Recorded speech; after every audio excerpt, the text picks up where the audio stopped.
Here's the best Abyss artifact farming method after the latest update in Crimson Desert. Most of the old farms just aren't worth it anymore, so instead of wasting time on outdated methods, this is a much more consistent and low-effort way to farm them, all using just the Scholastone Institute, which you unlock after completing Chapter 4. First, you'll need to complete a few research tasks at the Scholastone Institute, but don't worry, they're really quick. You basically just interact with a few objects and then talk to an NPC, so you can finish most of them in under 5 minutes. Before you start the research, you'll need to talk to the instructor to begin the quest. He's going to ask you for some honey tea, which you probably already have in your inventory. But if you don't, just follow the marker on your map, buy one, and bring it back to him. After that, complete the first 2 research tasks and leave the third one halfway. The first one is really easy. You just need to wait for it to complete. Once it's done, you'll probably want to move straight to the next one, but it's locked, and to unlock it, you need to finish a few tasks first. So open your inventory, go to your journal, and under faction quests, you'll find the quest you need to track. One of them will ask you to inspect this golden orb and then talk to the NPC. After that, you'll observe the rocket device and report back to the instructor. Just keep following these simple steps until you complete 4 of them. They're all very quick and follow the same pattern. Once that's done, you can start the second research called Abyss Energy Restoration Phenomenon. Track it, follow the marker, inspect the drawing, and talk to the instructor.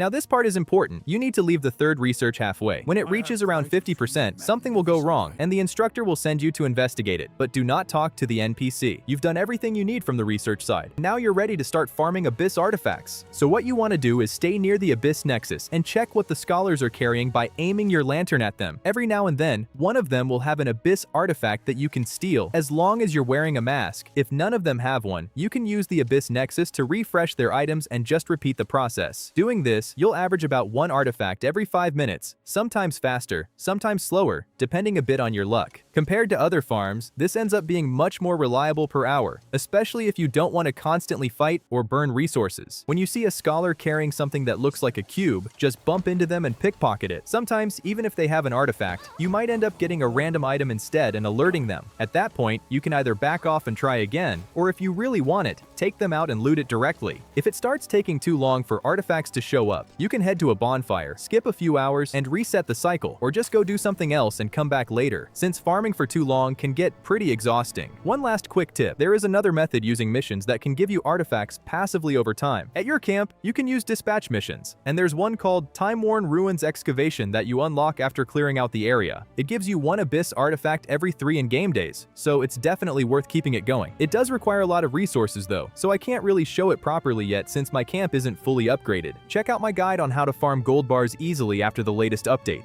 Link in the description.